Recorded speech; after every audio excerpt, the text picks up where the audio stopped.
Very good afternoon, class. We did with the users of accounting information. Okay. Now we are doing system of accounting. System of accounting. There are basically two systems of accounting. First is double entry system and the other is single entry system. Okay. Double entry system and single entry system. So what is double entry system? Let us discuss.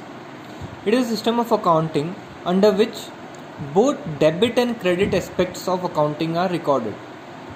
I have already told you there are two sides of an account, debit side and credit side. Okay, so in double entry system of accounting, both debit and credit aspects of accounting are recorded. Means debit is also recorded and credit is also recorded. Okay, a transaction, I already explained you that a transaction have two aspects, a debit and a credit. One thing will be debited and the other thing will be credited. So in this system of accounting, both of the aspects of accounting are recorded. For example, let me explain you. This will make you more clear. Suppose you purchased goods for cash. Suppose you purchased goods for cash. So what has happened? You have received some goods and your cash has gone. आपके पास goods आए और आपका cash क्या हो गया? चला गया. तो दो चीजें हुई आपके साथ. एक तो आपके पास goods आए और एक cash चला गया. So one of them is debit and one of them is credit transaction. Okay.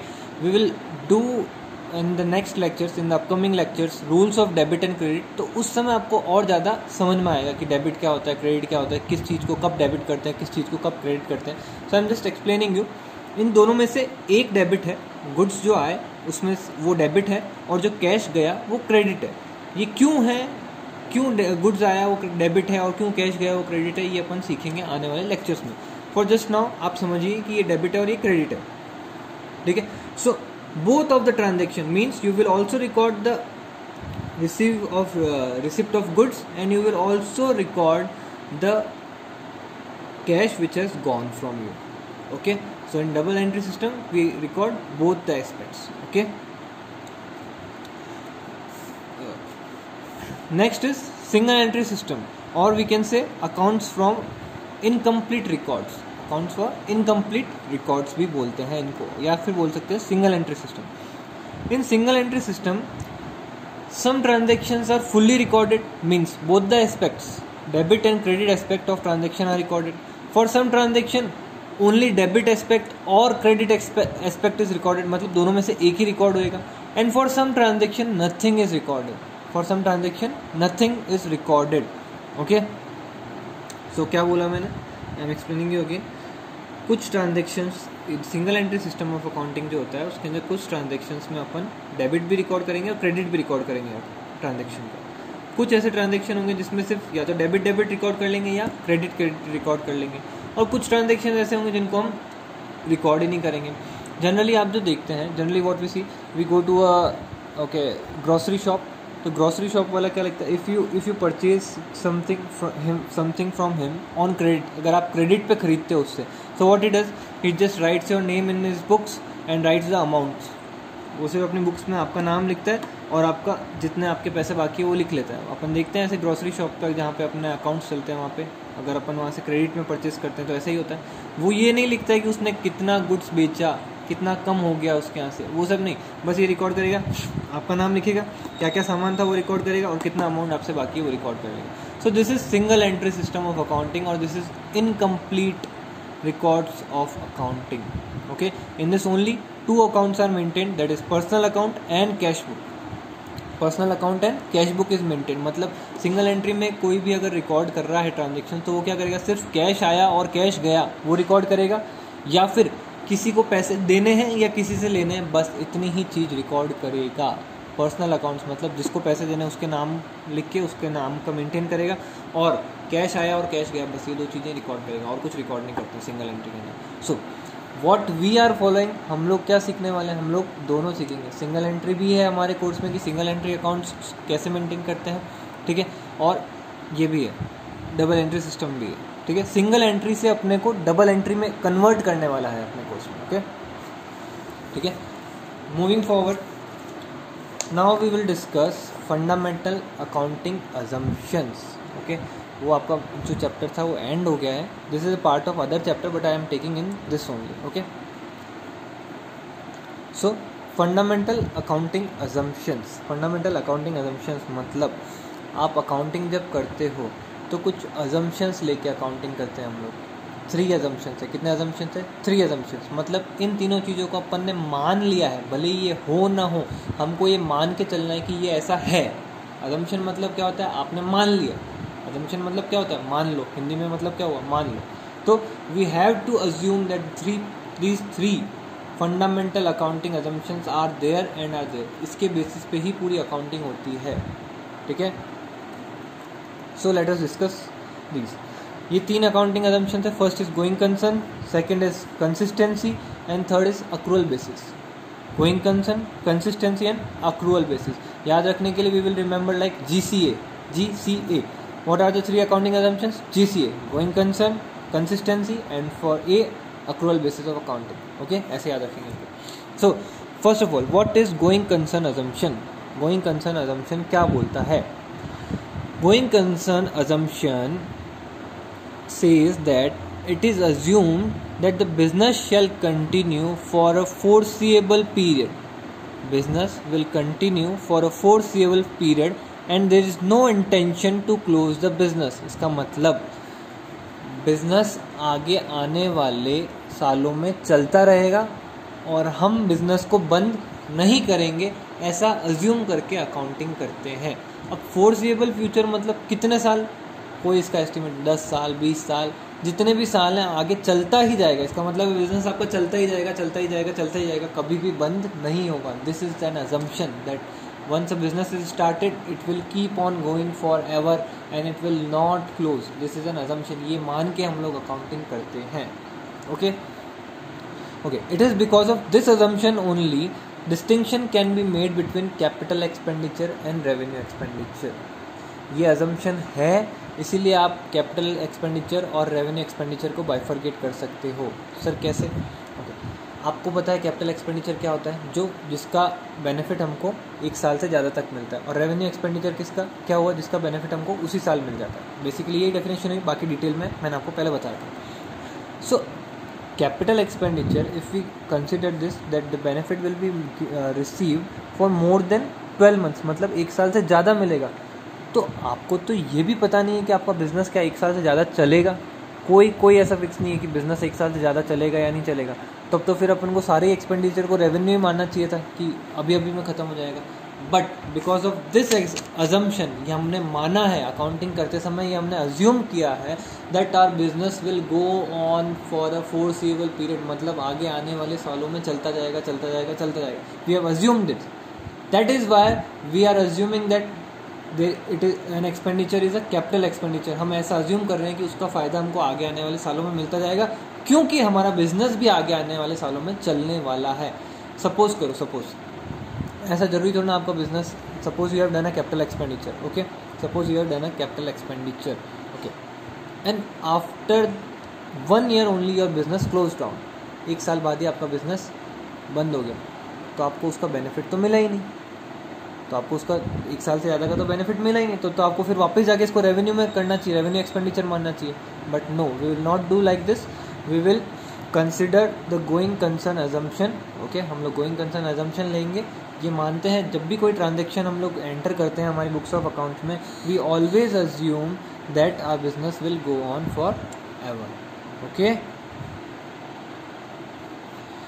Because of this assumption only fixed assets are recorded at cost. Fixed assets को हम लोग रिकॉर्ड जो करते हैं कॉस्ट पे करते हैं, वो इसी अजम्पशन की वजह से करते हैं। और फिक्स्ड एसेट्स को कभी भी मार्केट वैल्यू पे नहीं शो करते हैं, इसी अजम्पशंस की वजह से। ठीक है, I hope you got it. Next is consistency assumption. Next is consistency assumptions.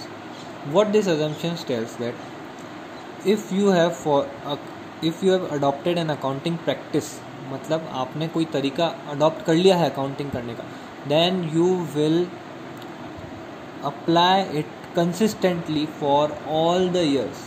मतलब आपने एक तरह की अकाउंटिंग प्रैक्टिस डिसाइड कर लिया, आपने कोई अकाउंटिंग का रूल है, आपने मान लिया कि इसको ऐसे करेंगे, आपने जैसा 1 साल किया है वैसे ही आने वाले हर साल में आपको उस तरह के ट्रांजैक्शन को रिकॉर्ड करना पड़ेगा।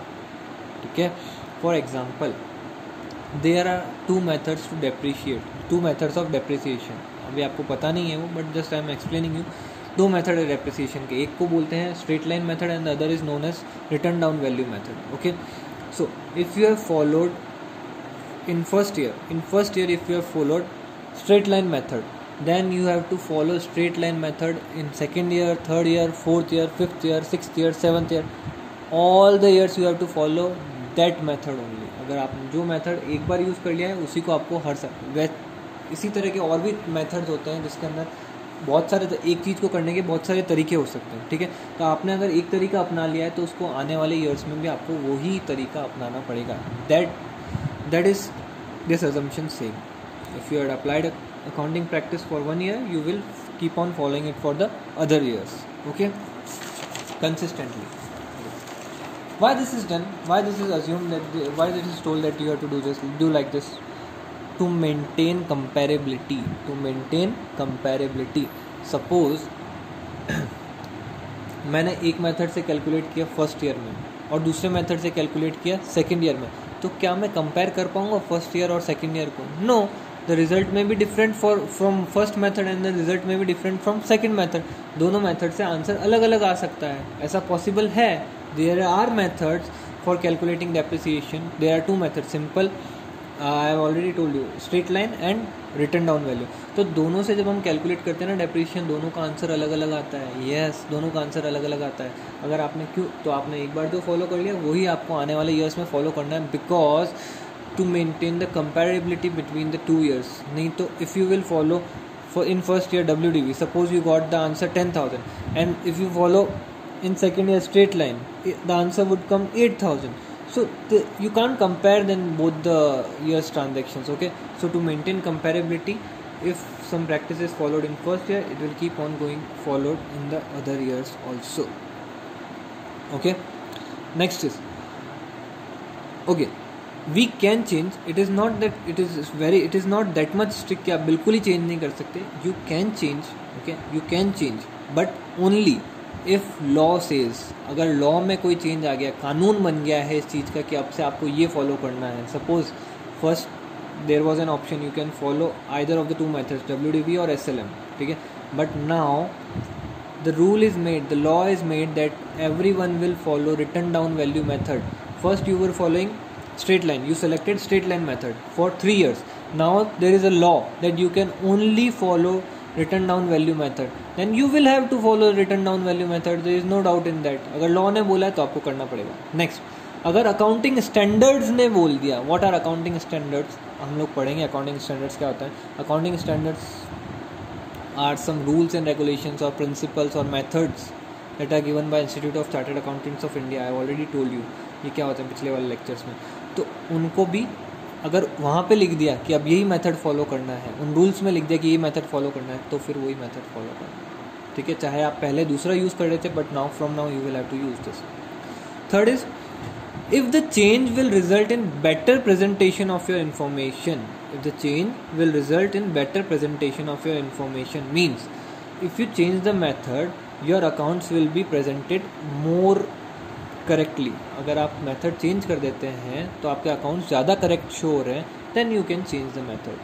So when you can change the accounting practice, three ways, only 3 times you can change. First is if the law says, second if accounting standard says, and third if it is giving a better presentation, if it is giving a more correct presentation. Okay, now suppose you have now changed. अगर आपने change कर लिया, then you will have to clearly specify in your accounts, you will have to write a note that we have changed our accounting practices. हमने accounting practice को change किया है, ये आपको लिखना पड़ेगा साफ साफ. ठीक है, and you will also have to show the amount of profit और loss occurred due to change in the method. Method change करने से हो सकता है कि आपको प्रॉफिट हुआ हो सकता है कि आपको लॉस हुआ हो, तो you will have to clearly specify the amount of profit और लॉस. ठीक है, okay. Now this was the second one. The third is accrual assumption. Third is accrual assumptions. Okay, what this assumption tells? This assumption tells that a transaction is recorded in books of accounts at the time when the transaction is done or when the transaction happened, and not at the time when payment is done or settlement takes place. Means ये क्या बोलता है, this accounting assumption is telling when the transaction has been occurred, जब भी वो transaction हुआ है उसे उसी टाइम रिकॉर्ड कर लेंगे हम लोग, उसे उसी टाइम रिकॉर्ड कर लेंगे हम लोग. We will record the transaction at the same time when it occurred, irrespective of the fact whether the amount is paid or not paid, or whether the amount is received or not received. For example, the sales are recorded. If we are selling something to someone, we record it at that time only when the goods are sold to the other person. Okay, irrespective of the fact whether the amount is received at that time or the amount is received afterwards. Amount कभी भी, पैसा कभी भी आ रहा हो, हम तो उसी दिन रिकॉर्ड कर लेंगे जिस दिन ट्रांजेक्शन हुआ. Suppose you sold some goods on 20th April, okay, and the amount is received on 30th September, and you have received the amount on 30th September, then you will record your sales on 20th April only, not on 30th September. This is the assumption telling you. Okay, and this is same for any expense. If you have done some expense, ठीक है, आपने क्या किया, you have an employee at your place, okay, you have taken his service, तो उसका महीना पूरा complete हो गया सर्विस का, and you have paid him after 3 months, आपने उसको 3 महीने बाद पेमेंट किया, but you will record the expense in the month when the services are received by you. For example, there is a month of April 30, from 1st April to 30th April, an employee has given you services, okay, an employee has given you services, but you have paid him the amount on 30th September. आपने उसको payment कब किया, 30th September को. In that case, you will record the transaction on 30th April. जिस दिन उसकी service का period complete हुआ उस दिन ही आप रिकॉर्ड कर लेंगे, उस दिन नहीं करेंगे जिस दिन आपने पेमेंट किया. Suppose you have purchased an asset, then you will record the asset in your books of accounts on the day when you have purchased the asset, not when you have paid the amount. Okay, उस दिन नहीं करेंगे जिस दिन amount पे किया, जिस दिन एसेट आ गई उस दिन ही हम लोग रिकॉर्ड कर लेंगे. So this is accrual assumptions. Okay, we are done with the 3 assumptions. These are very important to understand, बहुत इंपॉर्टेंट assumptions हैं. ठीक है, अगर कुछ भी नहीं समझ में आता है then you should ask me, you must ask me. Okay, आपको पूछना ही है. इस assumptions में बिल्कुल भी मत अटकना. हल्की सी भी कोई डाउट होती तो प्लीज़ आप लोग पूछिएगा. Okay, because this assumptions will go on with you for ever now. आपके आप कोई भी स्टडी करेंगे आपको ये assumptions आएंगे ही आएंगे. हायर लेवल की स्टडीज़ में भी आते हैं आप कॉमर्स के अंदर, then these assumptions will be with you always. Okay, so that's it for today. Bye bye.